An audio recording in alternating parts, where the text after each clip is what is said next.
Hello and good evening.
and good evening to race fans across the globe. I hope you're staying home and staying safe wherever you may be, because joining us tonight from across the walks of motorsport, from Formula One through to karting and grassroots, we have a wonderful lineup of 64 drivers ready to go racing for round 4 of the April Isolation Series. We've already visited the iconic Spa-Francorchamps circuit, as well as Barber Motorsport and the home of British motorsport, Silverstone. And tonight we are heading to the Road America circuit, a popular racetrack and a rather tricky one as well. But of course, as I said, 64 cars ready to go racing, and the format will be a little bit like this. We have 2 heats, and that will then see 22 cars from heat 1, 22 cars from heat 2, heading through to the final 44 cars on the grid, ready to battle it out for round 4 of the championship. Well, before we head off and join our trackside commentators, a little bit earlier on, I caught up with one of tonight's competitors, who is Harry Tinknell. Here's what he had to say. So Harry, thanks a lot for joining us. Tonight we go into round 4 of the iRacing April Isolation Formula 3 Championship. You've done all of the races up to date. How have you found the championship? Yeah, thanks for having me here. Looking forward to tonight, and yeah, it's been great so far. The F3 Isolation Series. Enzo Mucci's put on a really good championship. Got some really high level drivers, and for me, who's reasonably new to sim racing, it's almost like starting my career again. The last sort of 3 or 4 weeks. Lucky I got my simulator just before the lockdown started, and I thought, I'd get on, do a couple of hours, and should sort of be there or thereabouts. And that actually the case is very different. So I've been practicing a lot, and had some good results so far, and looking forward to hopefully, edging my way again into the top 5 and maybe even onto the podium tonight. But we'll see. Well, tonight's circuit, of course, we're at Road America, and you won there in real life last year, didn't you, with Mazda? Yeah, I mean, Road America is such a fantastic track. One of the best circuits for me in America and even in the world. And yeah, for myself and the number 55 Mazda Motorsports car, we had a fantastic race there last year in the IMSA Championship. We won there, and just great memories, great feeling.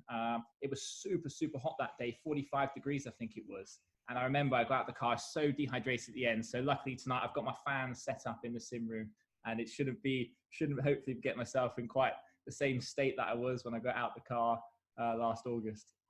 You can finish the race relaxed with a bit of cool air and maybe a nice cold drink afterwards this year. And hopefully we'll see you on the podium. Thank you very much. Yeah, it's funny sometimes in testing, I'll be going down the back straight and I'll just have a little sip of tea, put that down on my little side piece, and then do another lap back straight. If only it was the same as that in real life, it would be a lot less stressful, but not quite the case.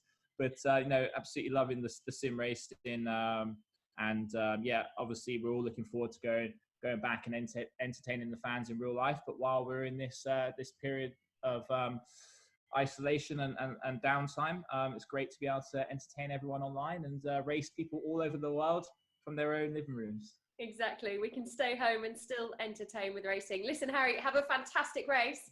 Thank you very much for taking time to chat to us, and we'll hopefully speak to you again at the end of the race. Thanks a lot, Gemma. Cheers. Cheers, Harry. Well, we'll be hearing from a few more of our drivers throughout the course of the evening, so don't go anywhere. But right now, it's time to head trackside for the action as we go iRacing.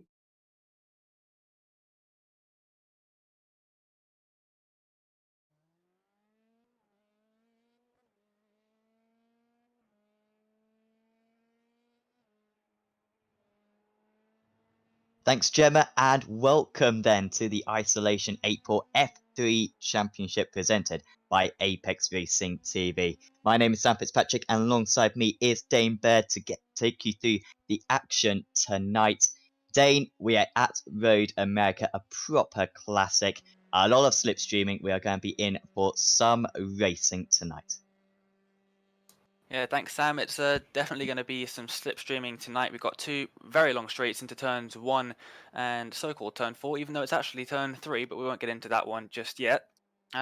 These F3 cars, they got pretty high slipstream levels, so we're going to see that definitely in these very short races. We've got 2 4-lap heats, and then we've got an 8-lap feature race, and the top 22 drivers are going to be getting into the feature race, so it's going to be important for them to finish high up on the grid in the heat races. And we've got just under 60 drivers, I believe, so it's a lot of drivers in this event tonight, as we can see some of the drivers starting their qualifying laps, and they're only going to get 1.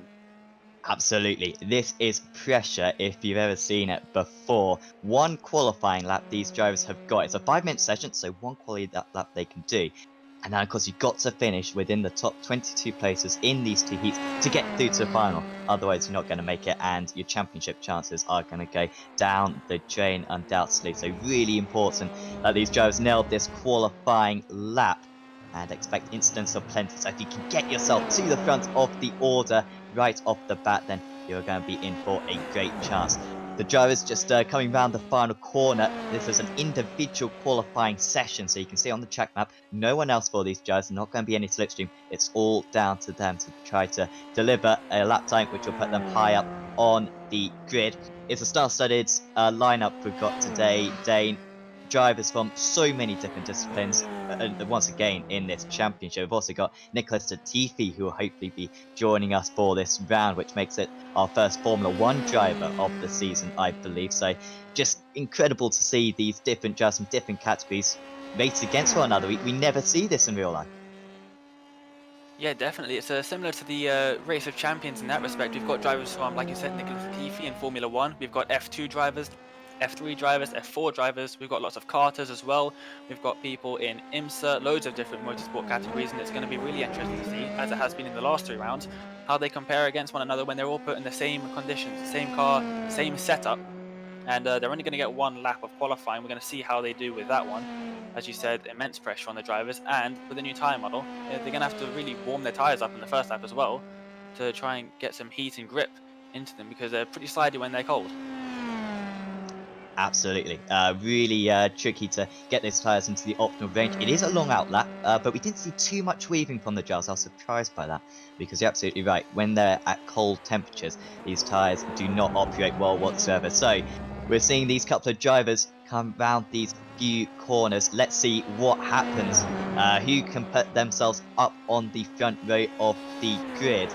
So far, no times being delivered, but expect to see that change very quickly on the left side of your screen as the time tower will soon come up. And the drivers just approaching the lines. We're seeing personal best sectors for Azam, and also Hogarth has been extremely fast. Baltus is the first driver across the line, and Hogarth quickly replaced him at the front of the standings. Djokovic now crosses the line. Race winner from the other day. Ibrahim, though, goes faster. Azam in second place, a couple of purple sectors. And Baroni, the Argentinian driver, puts his name up on the top of the tower now as the rest of the drivers come through. There's still plenty of others, 50 odd drivers, still got about 10 to go, but it's looking very good for Baroni at the moment.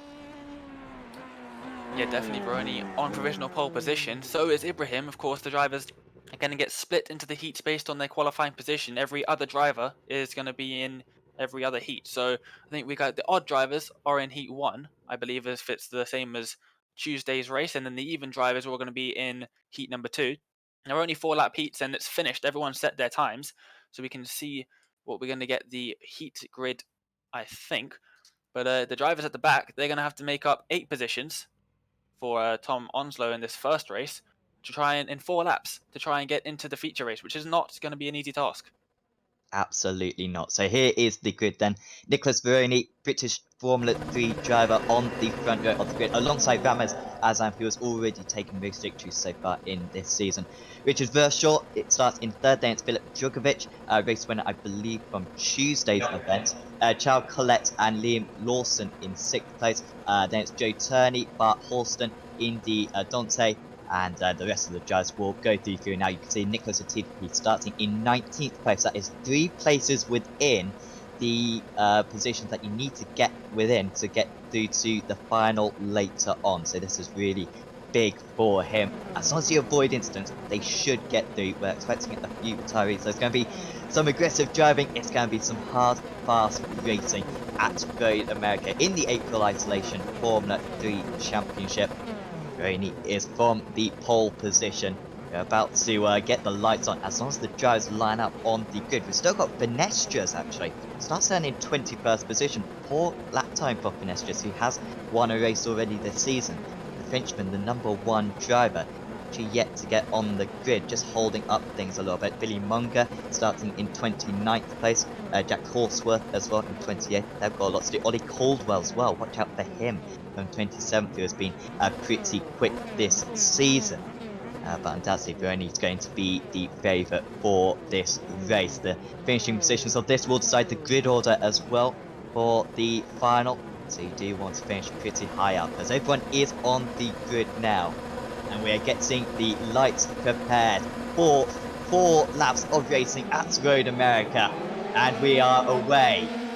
Can Peroni hang on to the lead straight away? Azam in his slipstream now pulls alongside to the outside. He goes Djokovic with a good start as well, gets him past Vershaw, but they're 2x2, 3 back going into turn 1. Oh, and the race is off. Peroni is off the track, and we've got 3rd and 4th and 5th, I think, also going off the track. It's Big Charles, a massive crash through turn 1, and there's barely any drivers who have been able to make it through unscathed, and damage is fully on these cars, the new damage model, and I see only 4 drivers getting through cleanly, maybe 5 and 6. However, you can see a massive stop with the drivers lining up at the back of the grid with the in the pits at the moment, taking the toe back. It's aggressive driving even at the front still. As well, what a start! What an absolutely incredible start. That was a sight to see. There was like probably 25 cars involved in that one, all at the top of the hill at turn 2. Was fully blocking the track, and no one could really get past that unscathed at all. Only about 5 or 6 drivers, like you said, but that leaves us not too much action. We've only got a few drivers to keep our eyes on, which makes our job slightly easier, not having to look at 30 odd drivers in a 4-lap race. But it's still going to be an intense racing. They want to get their good positions for the feature race. It looks like a lot of drivers out of the race, and Nicholas Latifi in 22nd position looks like he might just make it into the feature at this stage. Yeah, it'll be interesting to see how they do the finishing results. I assume it'll be based on qualifying results for the drivers who can't do more than 1 lap. However, they do have a faster pair, so you will see them back out on track. So anyone who isn't aware of the faster pair, the drivers will get an automatic repair to their car, and they'll be able to exit back out onto circuit as though nothing happened, and they'll be able to continue. But massive issues as still battling out in the lead. You can just see the replay on your screens of that lap 1 turn 1 incident. That was a really massive one. So much carnage.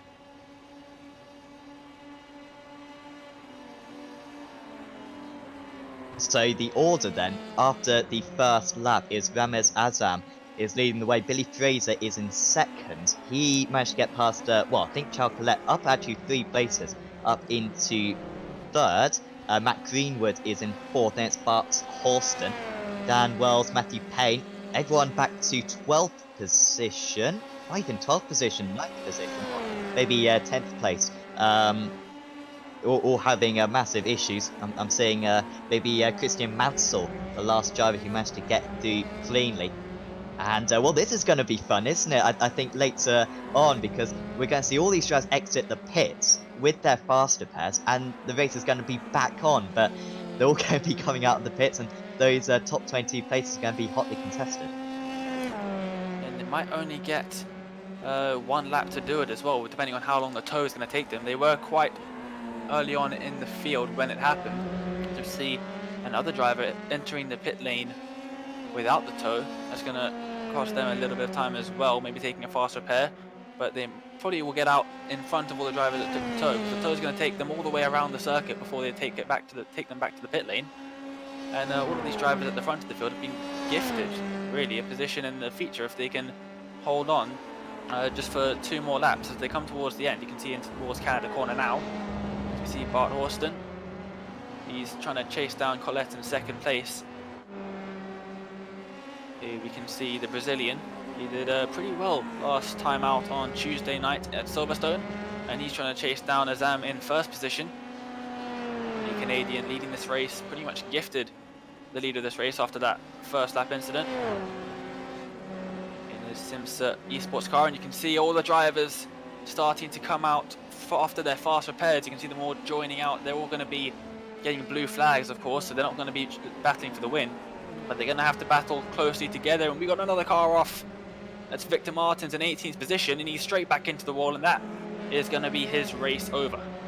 Yep, it doesn't look like he's going to make the top 22 as long as enough drivers do exit the pits. I'm still seeing quite a few drivers in the pits who may not get back out onto circuit, so it might still get within the top 22 potentially. This is just the cold tyres, isn't it, right now? You said it right from the start, Dane. These cars do not operate well on cold tyres, and it's just saying this. Even these fantastic drivers, some of the most talented drivers in the world of motorsport, but this is just a completely new challenge with that just lack of confidence going into turn 1. Yeah, definitely a lot of drivers caught out there. It wasn't just involved in the pile-up. There were about 4 or 5 drivers spun off at turn 1 before any of that happened.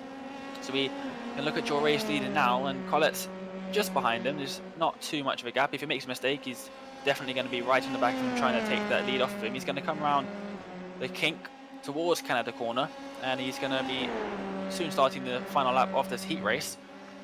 Lots of action on the first lap, but you can see on the track map on the top right, all of the drivers all bunched up in the same kind of area because they all came out of the pit lane at the same time, and they're battling for position. Nicholas Latifi moving up into 15th position.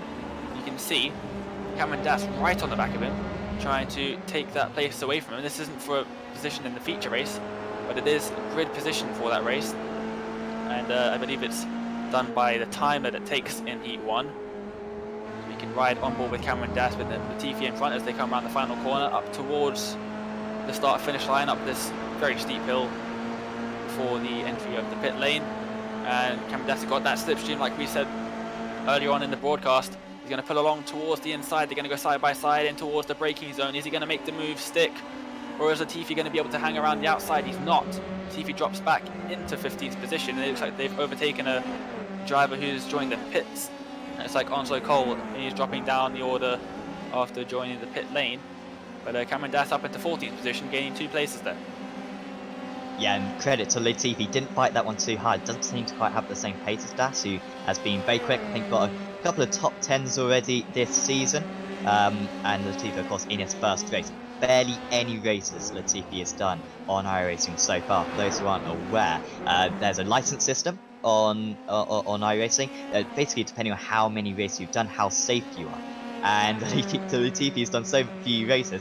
He's pretty much the lowest license he can have. You've got rookies. He's currently D license, which is as low as it gets pretty much.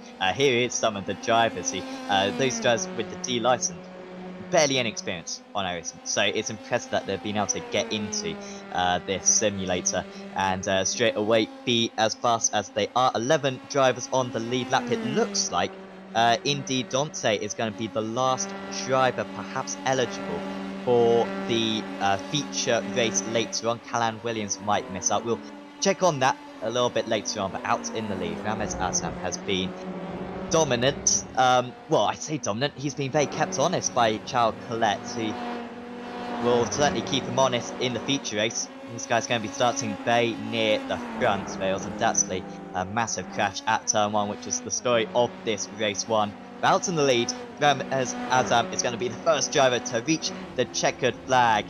And the Lamborghini ST Middle East driver, the Canadian, crosses the line to win Heat 1 at Road America. Collette and Horston round out the podium. And it's now, I think, time to see who finishes in that 22nd place. Who is going to get within those places? I think it is going to be Dante, it seems, Dane. Unfortunate for Williams, he's 23rd place, but he's just going to miss out on the final. Yeah, he's about 28 seconds behind Dante, so I don't think he's going to really have an opportunity to pass him. And here you can see Dante passing the start-finish line for the final time in heat race number 1. He's going to take the final feature race position, and everyone behind him is missing out. You can see a lot of them have actually retired from the race. Only Williams is still out there in 23rd position. He's going to take a while to get back, and we won't get the results until then. But soon we'll have heat race number 2. We're going to see the rest of the drivers, and hopefully we won't have that massive turn 1 crash, so we can get some more action during the rest of the 4 laps. Absolutely. Hopefully, the drivers who would have been able to see what was going on there, they would have been able to see that they're in the same session, so they would have been able to spectate on that. They will learn their lessons. You can only hope, and be a little bit more careful into turn one. But we see this in every series we do on Apex Racing TV, and we do a lot of series throughout the week. Just how many crashes there are around this specific circuit with drivers going off the track, and it just narrows so much. Does that turn one? But just finishing this session at the moment. Very soon we'll have the grid up for race 2 on your screens. But something that we didn't really see a whole lot of that because of the massive crash from that first race lane was the slipstream effect. I'm just wondering, if you are the pole sitter on the opening lap, do you want to be the pole sitter, or do you want to be second or third and maybe get that toe down into turn 3? That's a very good question, actually, and I think I would rather be second or third. But at the same token, if you get a poor start, you're going to be heading very far back down the order as all the other drivers take advantage of the slipstream around you. They're going to be taking, as you can see, the lovely run down towards turn 3 and got the heat results. Yes. So here are the heat results. Ramez Azam wins out. Then it was Chow Collette, Bart Halston, Matthew Payne, and Enzo Mucci. The rest of the drivers will go through for you now because we are gridding up for race 2 at the moment. And on pole position for this race 2 is going to be Mohamed Ibrahim. Was second place out of the qualifying drivers. Eduardo Barrichello, son of Rubens, of course, lines up alongside on the front row of the grid. Jack Crawford in third, and Jonathan Hogarth in fourth, Kapastuka in fifth, and Oliver Rowland in sixth, as already we are getting underway. So it's Ibrahim from the pole position. Let's see if second or third was the place to be. Barrichello in second place. Awful start for Jack Crawford. He seems to be caught out by the start as much as we were, because he's down 6 places already into 9th. But do we see the same issues as we did in turn 1? Certainly not as bad as in race 1 so far, as Ibrahim still leading the way. Good start for Dan Wells. I'm seeing up 6 places already for him. But good driving from the front runners, and great launch for Ibrahim there. He seemed to have broke the drafts by the time we got into turn 1. Yeah, definitely. We've got a couple of people way in the back going off the circuit, and Georgi Dimitrov not having the best of starts. I think he might have even got caught out by the gridding up timer like we did a little bit. And he looks like he started from the pit lane. We can see the battle for the lead now. Drivers going side by side. Ibrahim managing to hold off Barrichello as they came towards turn number 4, which is good for him. But he's going to have to keep that gap up as they come towards the awful left-hander that I really cannot get right. And he hasn't either. Barrichello's going to go around the outside through the carousel. I tried this before, it didn't end well. And I don't think Barrichello is going to get the great line, and it looks like Ibrahim's just managed to get away with that one slightly, but the gap now, just about a 1/10 of a second separating each of the top 4 drivers. Oh, he's wide as Ibrahim. Oh, that could have been so much worse. We see a lot of crashes at the kink, and the tyres just not warmed up. He had a compromised line as Barrichello. Can he hold on against Hogarth? Yes, he can. And Stuka, look at Stuka. He was top of the standings, I remember, in practice for round 1. Hasn't quite delivered up to that promise ever since then.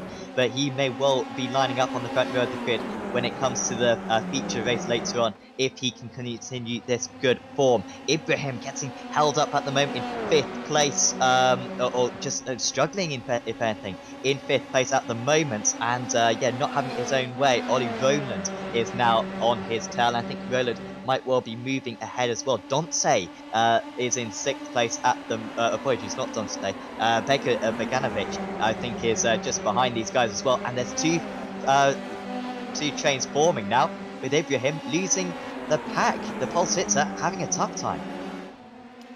Yeah, the XL at the kink really has compromised him. Into the second lap, he's got a train of 4 drivers behind. You can see him weaving, trying to break the slipstream, but it's no good.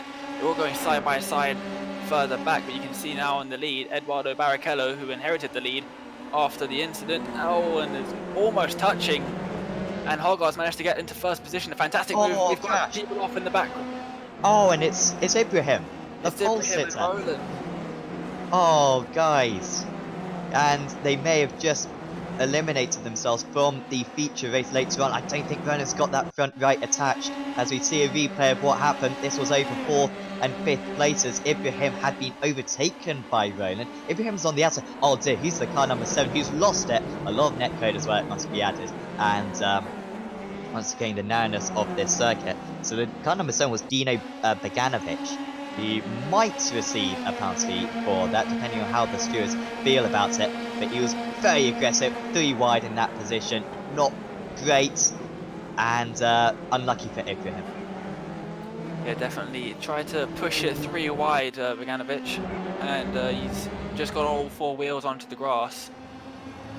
And that wasn't the best move there, and that's pretty much cost them their position in the feature. You can see them all the way down. Ollie Rowland in 24th position. We can see the battle for the lead here.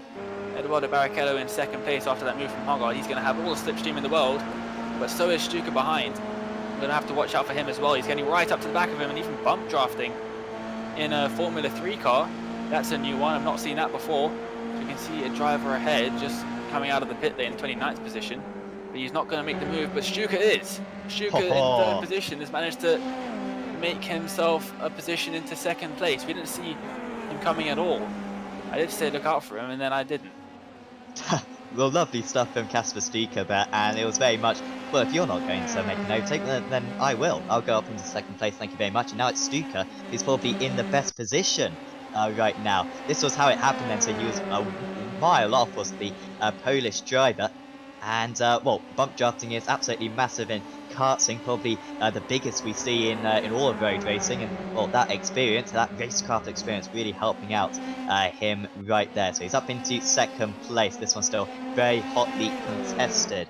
Just a little bit of an update further down on the field for a couple of drivers we've seen involved. Well, Sebastian Grieg is still doing pretty well at the moment, as you can see. Ibrahim's in 21st place, so he will still make it in, but with a very poor qualifying position. Oh, Prio is all over the place now, and that's a bit of a commentator's curse, as coming down the inside is Holger, on the tail of Tinknell just before, and it is Holger who gets ahead then of Prio with that little mistake.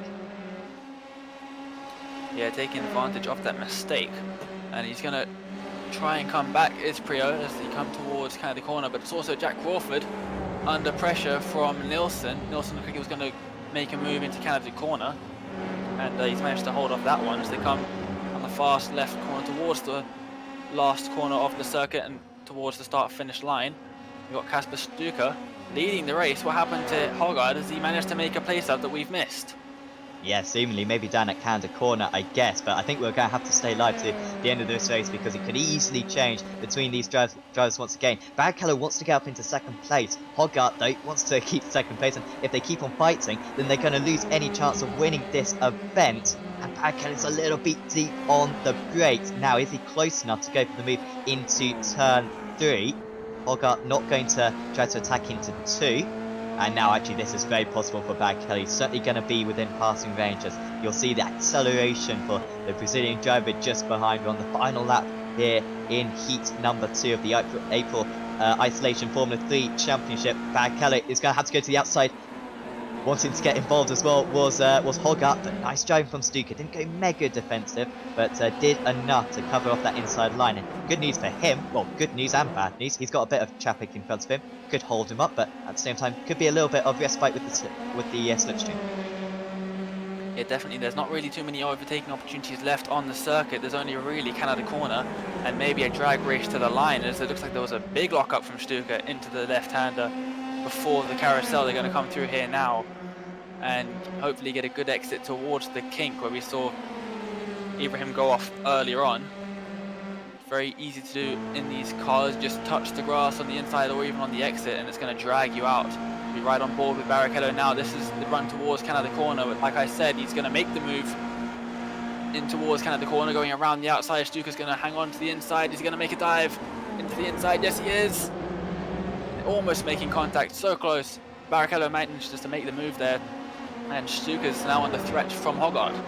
Yeah, so Barrichello's jumped away as well, so that run to the line that you were mentioning doesn't seem like it's going to be possible for Stuka, but a great drive from Barrichello. He didn't lead until right at the end. That's the only lap you need to lead though, as he approaches the line. A little bit of a jump on the driver ahead will help him out as well, and he crosses the line to win Heat 2 at Road America. What an intense battle between those three. Undoubtedly, we'll see that renewed in just a moment.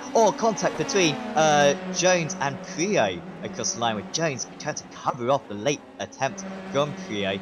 Wonder if there'll be some words between those drivers later on. They will be starting only 2 places between one another for race 2. Ibrahim, it looks as though he's going to finish in 21st place. Without a rear wing, he won't care though.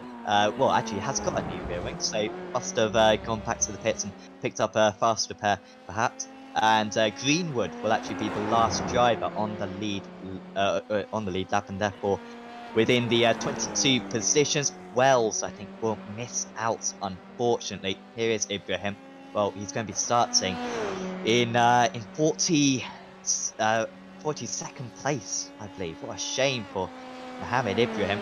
It's been such a terrific day for him. Another race victory, perhaps, but it doesn't look like that's going to be the case. And here comes Matt Greenwood, then, the VLN Series driver, and using all that experience to navigate his way through a couple of incidents that we had. He will be last place driver for the feature race in just a moment. It's also worth pointing out that a lot of the drivers, especially the British drivers, are running special NHS liveries. Of course, they got the clap for the NHS on a Thursday at 8 o'clock, which we just passed. Obviously, we weren't able to do that because we are on air, and so all the drivers, they're all driving, but they're running their NHS liveries in support of them nonetheless. So we see the last of our drivers crossing the line. This must be a bit of a tedious task, trying to get to the line even though you know you're out of the race for the feature. It's a bit of a shame for these drivers, but they're being good sports and they're going to cross the line anyway. I think Jens Klingman in the number 9 car, the German IMSA driver, he's going to cross the line, and that'll be the end of Heat 2, and we'll be able to get gridded up for the feature race. Yep. Yeah, really good from the drivers to do that support for the NHS. Remember to wash your hands, stay indoors, all that stuff. Yeah, really good to see that support out there. Eduardo Abad-Kelly then wins out. Kasper Stuka in second. Jonathan Hogarth third. There's Jack Crawford, Alfred Nielsen, Jaden Conwright, Dino Beganovic, Dennis Horgo, Harry Tinknell, and Ed Jones. That's the top 10, and the rest of the drivers will go through for you. The top 22 got into the final, and we are getting up for the final. It's pretty fast this format. Ramez Azam is on pole position, Eduardo Abad-Kelly in second, next Chad Collette, Kasper Stuka, and Bart Horston in the top 5. It's a big grid for this one, 44 drivers. Hopefully we don't see the issues that we saw in race 1. As just a few of the other drivers. Watch out for Latifi. He's going to be starting, I believe, about 30th position for this race, so it's going to be mega tricky for him to make his way up. Different format for this one, 8 laps the drivers will complete to see who will take this round of the championship. So Ramez Azam worked out pretty well for him in race 1. Can he back that up in race 2? The 5 lights are on, and we are away for the final. Azam, under pressure straight away from Abad-Kelly, dips into the drop for a moment, but realises he's got a pretty good run. There's already come massive tumbles down the start-finish line, involving, I think, pretty much the back half of the order. As round the outside goes Abad-Kelly, he takes the lead right off the bat. Azam in second place, Colette in third, and we've got more tyres flying about. And off goes one of the leaders, Colette, I think, was involved in that one. And he made contact with Azam, the pole sitter, and it's the curse of the pole sitter, it seems, from Heat 2 carrying on, and he is out of this race. Absolutely massive. No points for Azam today, it seems. 3 wide for second place with the car number 4 going down the inside. That's more contact as well. Bit of net code once again at that turn 3, and it means that Crawford is up into second place. It's been a magical start for him already. And the race leader pulling away. Crawford's now dropped there from second position, and no one wants to have that second position, it seems. Colette is back there now. He's off, and we've got 2 more drivers from second and third who are off the track, and now Djugovic takes second place. Incredible. What hasn't happened in this first race? We've had spins, we've had crashes all over the place. Azam, very unfortunate for him, dropping down from pole position, obviously, to last place. But on the overlay, you'll see on the left-hand side, we've got a couple of drivers in first and second that really shouldn't be there. They've towed back to the pit lane, and iRacing sticks them in front of our drivers because of where they are in the pit stalls in relative to the start finish line, so they're going to stay up there until our drivers can pass them. We've got some battles going on here though. We've got Verone just in the middle of these two drivers, Nilsson and Behrman, and he's going to be trying to make a move up into 5th position, which will become 3rd position once they cross the line. You can see the drivers up ahead, and thought Drugovich might be heading into the pit lane, but he wasn't. He was just trying to break that draft that is so crucial if you're in front of a pack. Here at Road America, long straight, you can see how far it goes with Barrichello in the distance. So it seems like we've got, I'm seeing 22 drivers still running. We started off with 44, so pretty much half the drivers out of this race, and even a couple of them, Cola Pinto, I think, having a couple of issues as well. You can see many drivers coming into the pit, such as Jorge and Paul, Aaron, Andre. They will be able to get past the Pez. It's a long pit lane though around here, so it's going to lose you a lot of time, but a lot of casualties. And this Road America circuit, probably the most troublesome race we've seen so far this season. But the battle's still very strong for 2nd place. Drugovich, former race winner in this championship, holding off Nilsson at the moment. Also seeing Ollie Behrman as well in 5th place. Maybe with a chance of catching up with these guys if they start fighting a bit too much. Lawson, Turney, Donaldson, Klingman and Boltus. Boltus up 22 places, I am seeing. So mega start from him. And look at that, Nicholas Latifi. Recognise him. Unfortunately hasn't made his debut in Formula 1 yet, but very accomplished Formula 2 driver.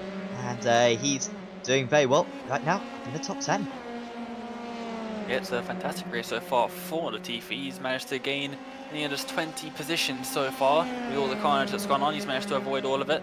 And he's now chasing down Yves Baltas, the Formula Renault driver, for 9th position.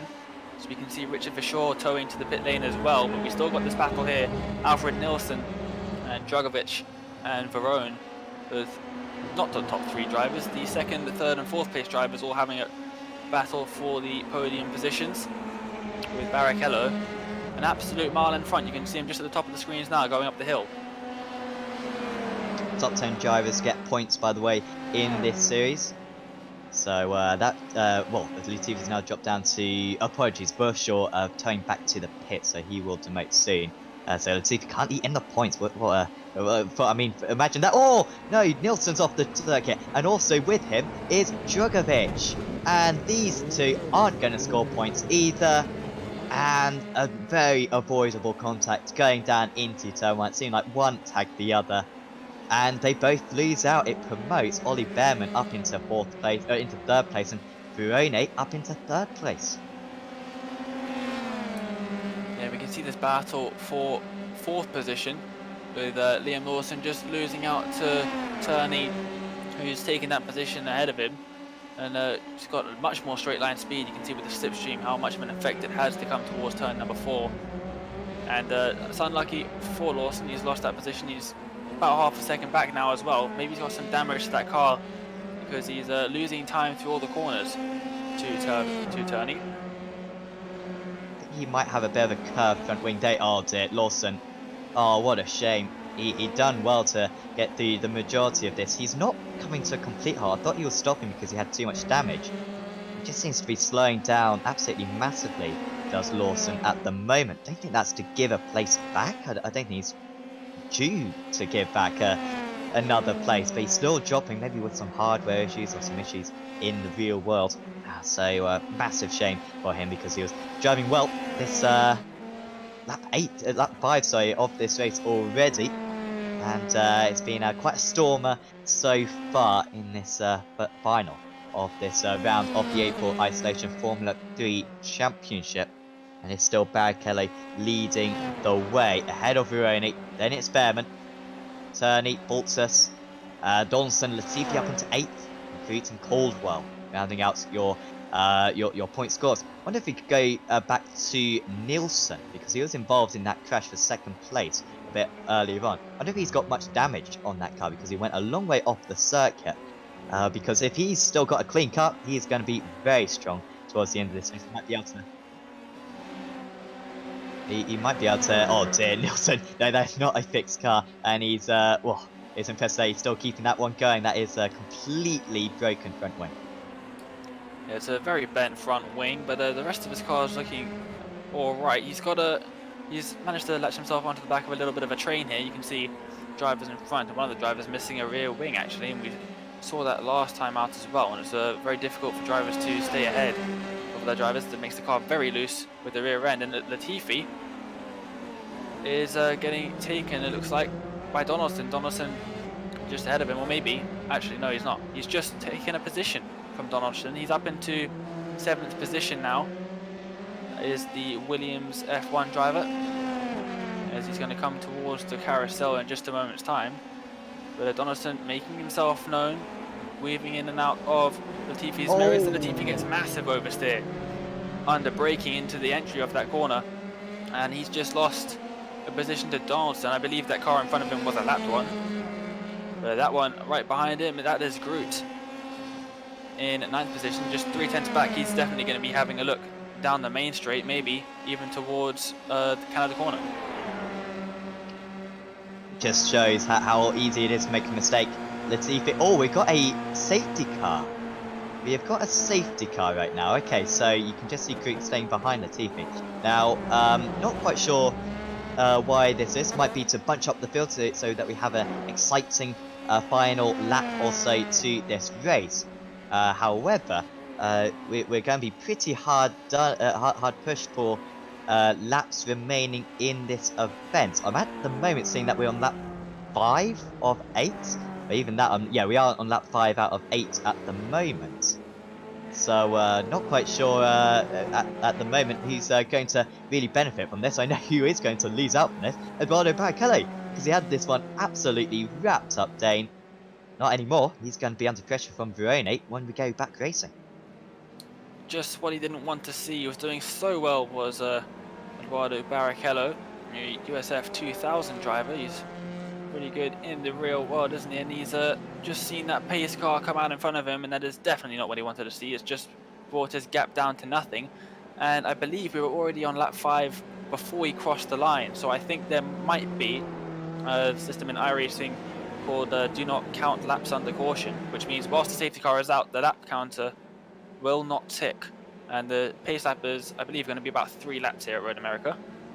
But we'll see when they cross the start finish line. You can see all the drivers weaving, trying to keep that temperature in their tyres, trying not to repeat what happened at the start of the race. You can see Ollie Behrman running the NHS livery, as are a lot of other drivers. Ken Donaldson, the MX5 driver, also running a special livery as well. I believe that's a custom livery of his own. We've got drivers blinking just a little bit. We've got Stefan de Groot in 9th position. And Richard Verschoor still saying he's first in this race, but somehow he's out. Yeah, that's been there.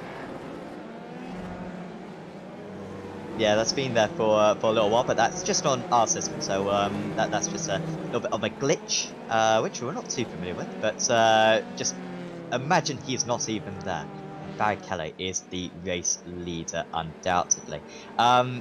So yeah, so we got this lap, and then I think you're right, we're going to have 3 laps. Let's just hope that the drivers didn't fuel up for 8 laps, because they're going to need about 10 laps of fuel, because they're not going to burn as much fuel in this situation.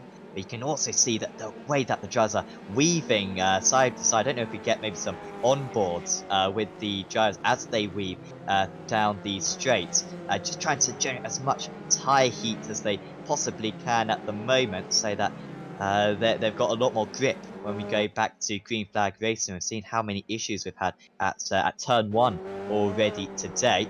And here is Baltus, but at these low speeds, it's almost impossible to get any temperature in the tyres because you're going so slow. So it's all well and good doing this, but it's making very little impact at the moment.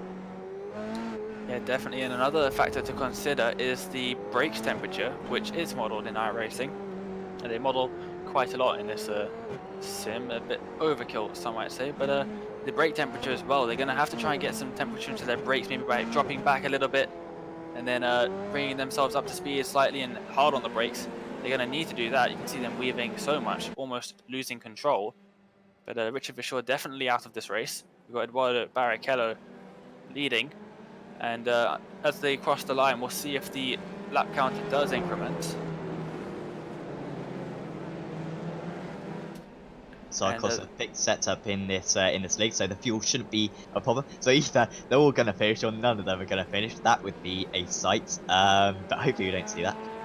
So yeah, will we go on to lap 6? It is lap 6. Alrighty. So, and the pace lights are still on. So we will have this lap and then another lap under the pace car. And then we will have a 1 lap shootout to decide who is going to win this race. Oh boy, this is going to be very, very fun. And still weaving side to side. But I mean, if you're Barrichello, this will be absolutely infuriating to him. I don't think he knew that this was going to occur. He was driving so well. I mean, how defensive are you going to be? I guess he will feel like this race victory should be his, so he's going to be really defensive when we go back to green.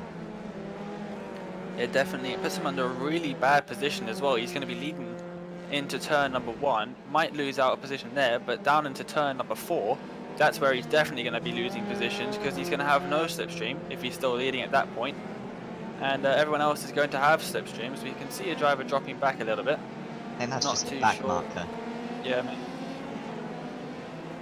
So what is currently going on is that all the drivers who have been lapped and are in amongst all the drivers who are on the lead lap, they're currently just being told to go back to the end of this pace car line, and that'll mean that we'll have a straight race. There'll be no interference from traffic. They'll all be right at the back of the order, and instead we'll have the top 22 drivers, I believe, who are on the lead lap, all racing against one another, which is what we want to see.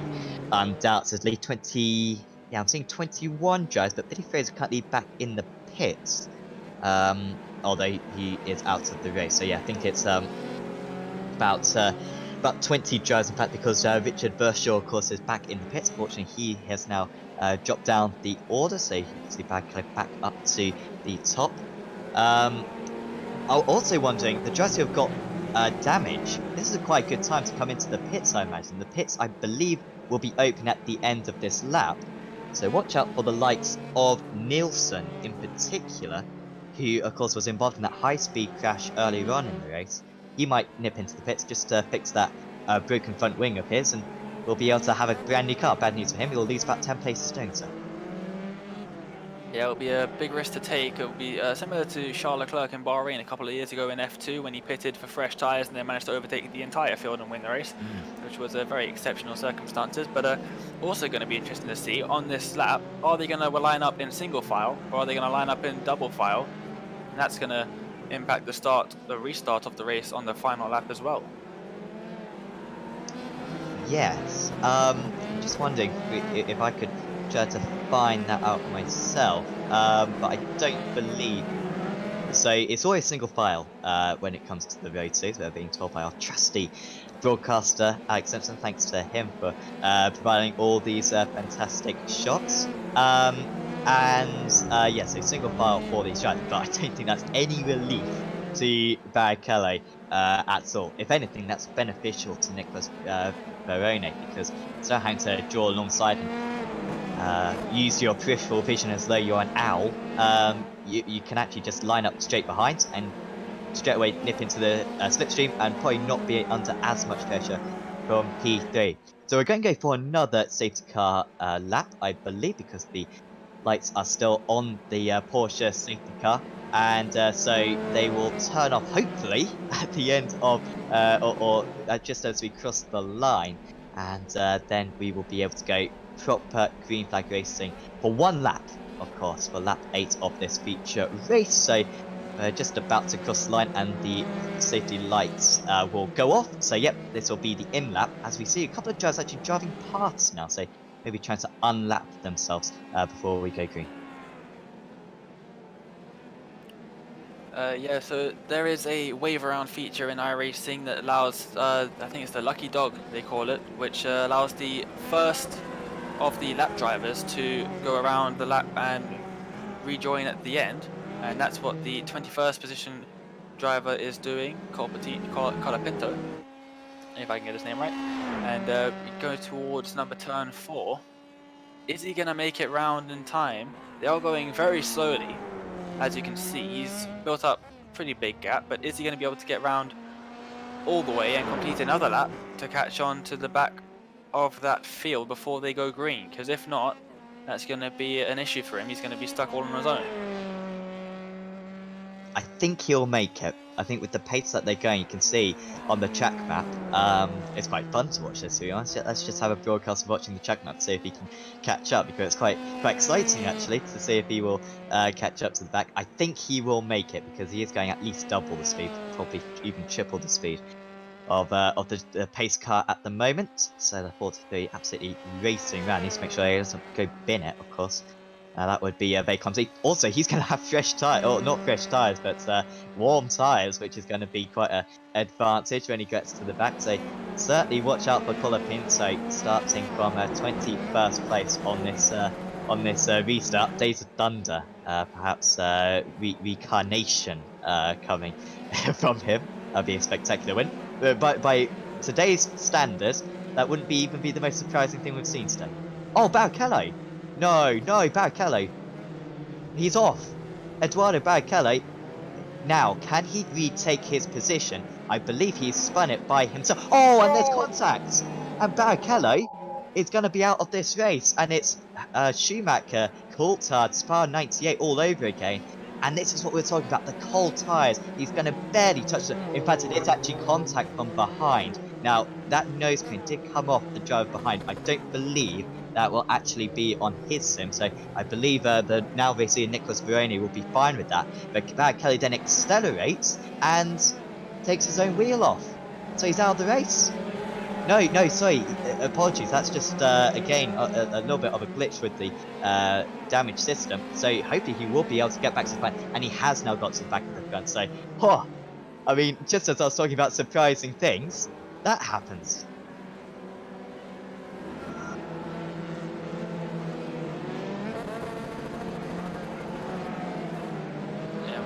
Asked a fantastic question by Alex Simpson, who is on the cameras. Did the guy that he took out have any damage as well? He didn't get any damage from it, but did the driver he hit? And I'm not too sure, looking down the rest of the order, if he did. But you can see the number 20 car now has overtaken someone in the pits of Colapinto. He's just coming around the kink now. It looks like he will just about make it in time as he comes towards that corner. We've also got another car off, the number 19 car. Hyman is off the track, so he's going to tow back to the pits, but we are in for something here. There's a rivalry between Barrichello and Veroni. They do not like each other after that little incident on the formation lap. Barrichello goes early. Now the pace car is still yet to come into the pits, but now we are going to be back underway. Green flag racing. But Barrichello is a sitting duck. He's got it out. Oh, and a massive wreck. And that was most likely deliberate there from Eduardo, I think. And Veroni is into the wall. And there's a massive impact straight off on the start-finish line. It means that the race lead is going to Ollie Behrman. He takes it from Joe Turney. These two are going to be in for an intense battle. Top three seem to have got through absolutely fine. But Horston was also involved in that. Nielsen and Horger as well, all getting crashed out. And Nicholas Latifi, our Williams Formula 1 driver, up into 5th position after all of that. I'm not sure if it was intentional or if maybe there was a bit of netcode contact there, as he did drift very sharply, but maybe he just got tagged, not knowing that there was a driver just on his inside. We'll have to get a replay maybe after the race of what happened there. Maybe we can ask him in an interview after the race. But Behrman managing to hold off Turney into turn 4. He's kept the lead. And there isn't really another overtaking opportunity unless it's into Canada Corner, like we saw in heat race number 2 on the final lap. The 2 NHS livery drivers are leading this race, which is fantastic to see. You can see them coming towards the carousel now. Latifi and Donche just a bit further behind. There's a massive battle between loads of cars as they come through the carousel. You can see here Nicholas Latifi. Just behind him is Fenestras. And Donchi dropped down into 12th position. Not sure what happened to him. Maybe there was some contact as they came into that left-hander. There is. You can see on the mini-map. Got the leaders of the race. Ollie Behrman going down towards Canada Corner. Is Turney going to make it a dive into the corner? No, he's not. Oh, and it's a big lock up from Baltas. He's going to go into the gravel. It looks like he's going to keep 3rd position, though. But it's just these 2 drivers now. The 2 drivers with the NHS livery. Behrman and Turney. Turney right on the back of Behrman. He's going to try and get a good exit and maybe take a drag race to the line, but he's not going to. He's going to get all up onto the grass. It's going to compromise him a little bit. It's going to be a drag race to the line. And who's going to take it? I think it's going to be Behrman. It's going to be Behrman then to win at Road America in the April Isolation Formula 3 Championship. Oh, what a race that was. Turney finishing in 2nd place. Baltus in 3rd. Groot comes home in 4th. And Finestrius did get Latifi. But it's still a fantastic debut for Nicholas Latifi, the Williams F1 driver, to finish in 6th place. Das, Aaron, Horston and Stuka. He was he got spun round, I believe, by Barrichello on the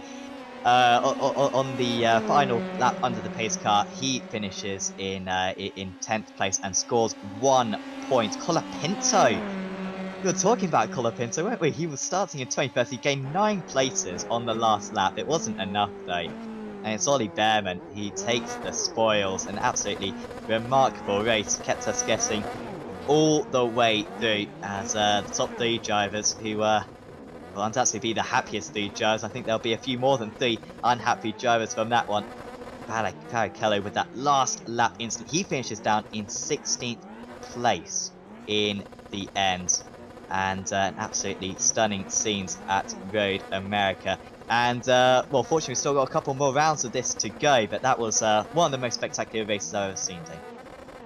Yeah, definitely right from the start of the event at Heat 1, and it was just that massive pileup, but the feature race was fantastic. We saw lots of good racing throughout the 8 laps. Unfortunately, 3 of those were behind the pace car. I'm not too sure what happened, if there was some sort of big incident that we missed, maybe brought it out, or maybe it was brought out by the race organisers to try and promote some good racing on the final lap. But we definitely got that with Behrman taking the spoils. The young Carter in the number 87 car. And he's just a 10th ahead of Joe Turney, as we can see the results on the screen now. Yeah, so it is Behrman who wins that ahead of Turney. Maybe if Turney hadn't have got such a poor exit from the last corner, maybe he would have got him. Ran wide, looked like it was all over, but just didn't quite nail it when he needed to. Still a great result for him. Ves Baldas finishes in 3rd place. Great result for the American. Then Stefan de Groot. Sacha Finestrius, who we saw barely any of for the entire day. He qualified then like 40th place. I don't think he even set a qualifying time. Showing his pace though to perform very well in the end in 5th place. Then it was Nicholas Latifi in 6th, Cameron Das in 7th. Then it was Paul Aaron, Bart Horston, and Kasper Stuka rounding out the top 10. Although it could have been a lot more for Stuka. Had a great heat 2, I believe. Then it's Dennis Horger, Alfred Nielsen, Franco Colapinto. Great finish for him. Eduardo Barrichello didn't finish. The race leader for 90% of the race, but not at the end. Finishes in 14th place. Then it's Nicholas Verone, Kieran Donaldson, Indy Dante. Daniel Morad was in 18th place. Quite a few of those drivers 1 lap down.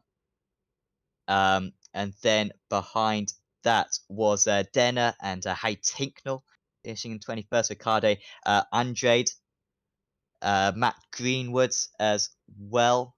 Then there's Ollie Caldwell, Georgie Dimitrov, Christian Mansell, Billy Fraser in 28th place, Enzo Mucci, Matthew Payne, Filip Drugovic.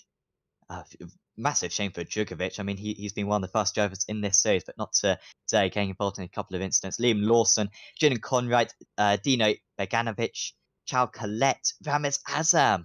Look at those drivers who all finished way down. Richard Verschaw, Gabriel Bortoletto in 38th, the Italian F4 driver. And then I think to round out the field, Ed Jones, Mohamed Ibrahim, Jack Crawford, Ido Cohen, Seb Prio, and James Paul in 44th place. A few drivers, of course, didn't get to the finale. But yeah, absolutely spectacular event. Gemma, that was quite remarkable. I mean, what were your thoughts on that? That was absolute carnage up there. Do you know what? That was remarkable to watch that restart under the safety car as well. You know, a long time for the safety car, a long time for the drivers to stay focused, for them to keep the car as they need to keep it with tyres warmed, etc. as well. But a real shame for Eduardo Barrichello there, you know, under that restart. I don't think he's a particularly happy bunny at the moment. I think we can have a bit of a chat with him if he is available, but it certainly isn't an easy moment for any of the drivers, is it? Absolutely not. So in fact, shall we talk with Ollie as we've got him in the commentary booth. Ollie, thank you for joining us. Nice to have you with us as well. You know, a fantastic race for you there. One of our younger drivers out on the in the lineup that we've got in the championship, and certainly showing these boys how it's done.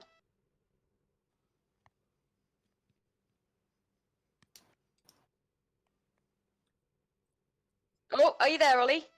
Yeah, I'm here. I was just saying, you're one of the younger drivers that we've got out in the championship at the moment, and showing these boys how it's done. A fantastic result for you.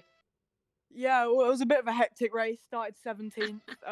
Just avoided the incidents really. I knew from the start it was going to be a bit of a crash fest, so just stayed out the way and eventually got near the front. What did you make of that safety car? I don't know. I think it was a bit controversial between the front runners because it bunched the pack up, and I think it caused quite a few incidents at the end. But it worked in my favour in the end, so I'll take it. You'll take that one. Yeah. Well done to you. Fantastic result. And as I said, looking forward to the next race that we've got with you as well. Are we able to speak to Eduardo? Do you know, guys? Yes, I'm here. Hey, Eduardo. I mean, for you, that must have been incredibly frustrating because from starting second on the grid, you drove an incredible race and the safety car kind of threw it away for you. Yeah, I mean, I didn't understand the point of safety car. I don't know if they were joking or something, but that was very. I mean, it felt very unfair. You're winning the race by almost 4 seconds, and then suddenly they just dropped a safety car. There was no accidents or something like that, and then I was just like getting my tires heat up, and I got hit on the safety car, and then after it started, my car wouldn't go, and when I saw he was going on the right, I tried like defending it, but I guess it was too sharp with the car I had, so it was too much. I apologize for that crash. Yeah, I didn't understand why they put safety car. That was very, very frustrating.